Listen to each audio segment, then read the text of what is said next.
idea of Advaita is about the supreme consciousness, which is Nirguna Nirakara. I do not know how many of people have understood, at least theoretically. If you have not, please go and, as I said, do the snake and rope experiment. I am sure as high school children are getting ideas. Now I can scare people with the snake, the rope snake. But that is the truth. We want it, we don't want it, we like it, we don't like it. Nobody cares, because that is the truth. The truth has to be told as it is. And what he says in the next shloka, how Krishna gives a simple example. He says, Yatha kasha sthito nityam vayu sarvatra gava mahan tatha sarvani bhutani matstani tyupadharaya. Like in the space exists the wind. Storms come, gentle breeze comes, everything exists within the space. But space is not affected by all the movements of the breeze or the wind or a storm or a typhoon or a hurricane or anything. Space is space. When it rains, it doesn't become wet. When it is hot, it doesn't become hot. In the sense, it doesn't acquire, if there is a fire, forest fire, the space is not being burnt. Likewise, space remains unaffected. Like that, I exist in everywhere, everything, all is dependent on me, but I am untouched by any of these. However, I am the foundation on which you see everything. Like we see cinema on a screen. If screen is not there, where is cinema? So the world is projected on God. We are able to see the screen and the pictures. We are not able to see the God who is hiding. In the sense, the screen behind we are not able to see. We are only seeing the pictures. Only if you switch off the pictures, then you will see there is a screen behind it. Otherwise, we don't realize that. So that is the idea. He goes on to say, Sarva bhutani kaunteya prakritim yanti mamikam kalpakshe punastani kalpado visrujamiham. Like a person who sleeps, dreams, sees a new world, or when he wakes up, he sees another world. Every time we sleep, we forget this world, isn't it? Do we remember any of this world? In deep sleep, you don't even remember in which place you are, what is the time, who are you, what is your name, you are boy, girl, nothing you remember. But only when you wake up, again everything appears back to you. Oh, I am this boy in this class, or I am this girl in this class. These are my teachers, these are my parents, these are my subjects, this is my campus. Everything as if suddenly appears back to us. And everything as if suddenly disappears in our deep sleep. So Lord is saying that is how this creation comes into existence and disappears. Kalpa, 100 years of Brahma. Remember last time we talked about it. So every time Brahma goes to sleep, the world disappears. He wakes up, the world appears. That is the idea. As if when we go to sleep, the world disappears for us. And when we come awake, all the world appears back. You may say, no, the world was always there. I only went to sleep, so I didn't realize. You never know. You never know. Janaka's story, when he went to sleep and had a dream. And in dream he saw he has lost his kingdom and is begging for food. And then he wakes up with great trepidation, and wife says, what happened? You had a bad dream? He said, no, we lost our kingdom and enemies attacked us and I was begging for food. She says, no, you are on this bed, you are still the king and this was just a dream. But he is lost. He said, the dream was so real, I couldn't believe that it is not me. So next day onward he starts inquiring, which was real? That Janaka in the dream was real, or this Janaka as a king is real? And Ashtavakra teaches him the Ashtavakra Gita. So that neither that dream was real nor this is real. You alone are real who existed in both the places. Likewise, the consciousness is real. All the other things are unreal. That is the thing. It is quite a philosophy. Takes some effort and some contemplation to understand even the theory of it. Then he says, Prakritim swam vashtabhya visrujami punah punah putagrama mimam kritsnam avasham prakriter vashat. It's my power only, with my prakriti power, all things come into existence as if helplessly, without any control. By my maya, by my nature, I bring forth things, I take it back again. It is my power. So why Krishna is explaining all this to Arjuna?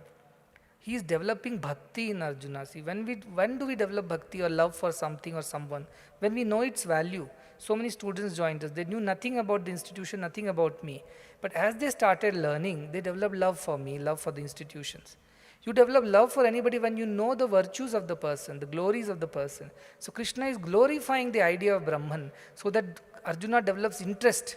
Arjuna develops love for that idea of Brahman and strives to realize it. So that is why Krishna in so many ways he telling about this idea of Brahman. Such a good teacher, all the time interested in the welfare of the student, not ordinary welfare that he wins the war and he goes home. No, highest welfare. He uses war as an excuse to teach him the highest philosophy.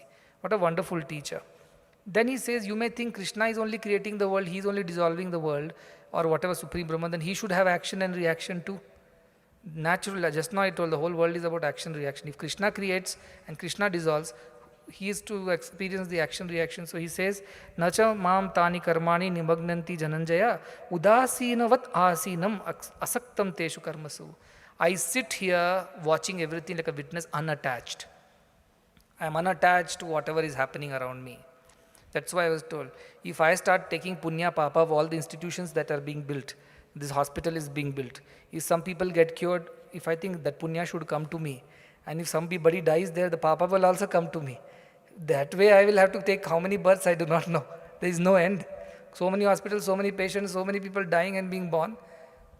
Then I cannot work like this. So I am like this. I sit unattached.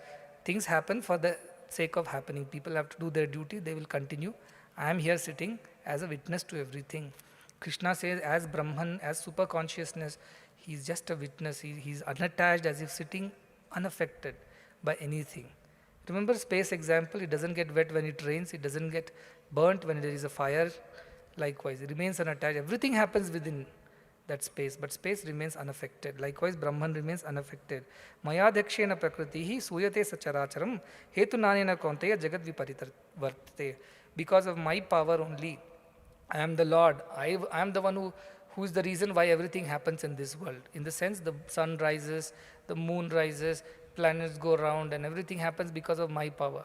Now you will say that is because of gravitational power. I said that's exactly what I am, he's saying. That's because of some other story. That's because of electrical power, mechanical power. Yes, I am that power, is Krishna saying. But you are this man with 4 hands and whatever we describe. No, I am not. That is the snake in the rope that you are seeing. I am the rope. And the rope is this power which governs the universe. So clearly he says, see, if today's scientists who do all this space research and study galaxies, they should read Bhagavad Gita, because there is some clue over here. That is what it says. And our scriptures say, Bishasmat dvata bhavate vishodeti surya. Out of his fear, not really fear, out of respect for him, for his presence, everybody minds their business. All the things in the nature happen. But this is a very important shloka. Avajananti mam mudha manushim tanumashritah pashritam param bhavam ajananto mama bhuta maheshwaram. But those people who are attached to their bodies and this lower idea of sense pleasures, sense enjoyments, they ignore me, he says. Avajananti is not najananti, avajananti. They ignore me. They don't want to learn about me. They mock me. They even laugh at this idea of spirituality because of their foolishness. Such people never get to know me, that I am the Supreme Lord. So tanumashritam, they are dependent on their body. That is one interpretation. The other is, they think I am a body. Just because I came in a body, they think of me also like one of them. But I am not just one of them. God's descent is for man's ascent, they say. So I come here in a body to teach you something and tell you about this truth. Don't take me so lightly, is what Krishna is telling. But who cannot understand it? Those who are too attached, too body conscious. All the time about senses, sense pleasures, all about their mind and engaging with the mind and intellect, they cannot understand me. So what happens to their lives? Mogasha, moga karmano, moga jnana vichetasaha, rakshasi masurim chaiva, prakriti mohini shrita. Such people's all efforts are a waste. Moga asha, all their desires are a waste. Because what are they desiring for? The snake which does not exist. Then moga karmano, they are working for what? Catching that snake which does not exist. Then moga jnana, their knowledge that the snake existed is also waste. So if he is a biologist or something and he sits down to research on that snake which doesn't exist, all his time, energy, everything is a waste, isn't it? Something like this the worldly people are. They run behind worldly objects as if they are real, but this is just illusion, mirages. They chase mirages, at the end they are disappointed. Vichetasaha, those who have distracted minds. And Rakshasi, Asurim Chaiva, what kind of nature they have? Rakshasi. Rakshasi means they are very selfish people. Rakshasas are selfish. They don't mind troubling others for their sake. So in pursuit of their self-interests, they can trouble anybody. Such people don't understand me. Then who else? Asurim. Asuris, people are those who revel in sense pleasures. They can't think beyond their body. Khana, pina, as I say, enjoy sense pleasures. Such people can never come to me. That's why all these austerities, yama, niyama, all that is required, even to begin on this path. They are deluded, mohinim shrita. They're deluded because of their body consciousness, too much of desires of the pleasures. They can never even imagine that something more than that exists. They're so clouded in their thinking. He is telling about them. And every effort of theirs is a waste. Every thought is a waste. That's why I tell, the day when you have lived, that moment when you have thought of God is the only moment which has been well spent. All other time that you have spent is a waste on this earth. Now you think for yourself, what about my studies now? It's a waste. How do I go about it? For that also Krishna has answers. But will come next. He says the good people, on the other hand, Mahatma anastu maam partha daivim prakriti mashrita. They depend on the good qualities, pure qualities, sattva bhava, remember? They revel in that, good qualities. So what happens? They remember me all the time. Bhajantya anadnya manaso gyatva bhutadi vavyayam. I am the first and the foremost. Remembering me all the time, they go about doing their things, and such people come to know of me eventually. Satatam kirtayanto mam yatatascha dridhavrataha namastasyancha mam bhaktya nitya yukta upasate. What do? Satatam kirtanam. They always sing my glory. What is glory? When you follow what I say, that is what is glorifying me, not singing my praises in words, but by actions if you show. So whatever Krishna says, if you do, you are glorifying, kirtayantaha. Then yatantascha, they are always putting effort. Some children say, Swami, I tried everything, I tried to be good boy, but I failed today. They write to me in letters. I tell them, no worries, start again. Don't give up, because no effort is lost, we know that. Start again, yatantascha, they are always putting the effort. Uttishtata, Jagrata, they don't give up just because they failed once or twice. Then Dridhavrata, they are very determined. It's not that Monday they felt we should realize God and Tuesday they've forgotten about it. Continuously they remember I must realize God. Then Namastasyanchascha, they worship me. They Namaha means no ego. They are egoless people. They surrender to me. They don't have an ego of their own. Then Nitya Yukta Upasate, constantly they are engaged in my worship. Worship means remembrance. What is the remembrance? In everything they try to see me. Pratibodha viditam matam amritattvam hi vindate. In everything they see God's hand. I only exist, nothing else exists. The king cuts his finger while cutting the apple for his grandson. And then the king says, my finger is cut. The minister says, good for you. It's God's wish. King gets angry, he puts the minister in the jail. And next day he goes for an expedition in the forest. He is captured by the tribals who want to sacrifice him to their god. And the king is very scared. That time they check him, whether he is a perfect offering or is imperfect. They find there is a cut in his finger. They say he's an imperfect offering. We can't give it to our God. We want a perfect fellow without any cuts. Now don't start cutting fingers. Idea is that he was an imperfect offering, so he was sent back. So he reaches the palace huffing, puffing, and he goes to his minister, releases him from the jail and asks him, I understood what you said. It was good for me because of my cut in the finger, the tribals left me, and otherwise I would have been sacrificed today. He says, but how is it good for you that I put you in the jail? The minister says, if I was not in the jail, I would have come with you because I didn't cut my finger, they would have sacrificed me instead of you. So it's good for both. So a devotee looks at every situation like this. In everything he sees, this is for our good. Many times I've seen people fall from the bike, they write a message, Swami, thank you for saving me. Just a little hurt in my elbow.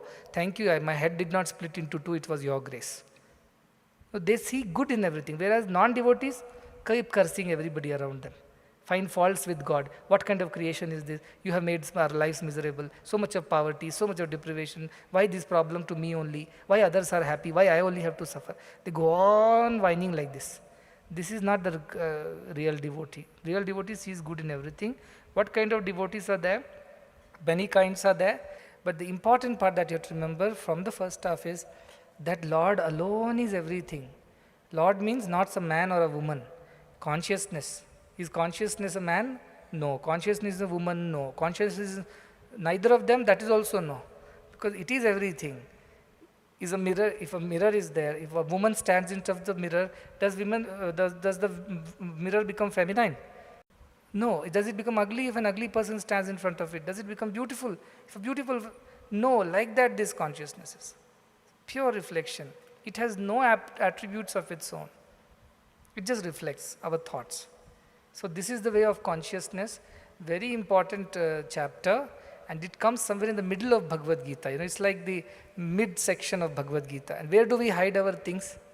In the middle of things, in between two things, we hide our secrets. So likewise, this Bhagavad Gita, this chapter is somewhere in the middle of the whole Bhagavad Gita, and therefore these shlokas 13, 14, 15 are all in the center of the whole Bhagavad Gita. They are the 350, 351 shlokas out of 700 shlokas. This is where Bhagavad Gita's crux is.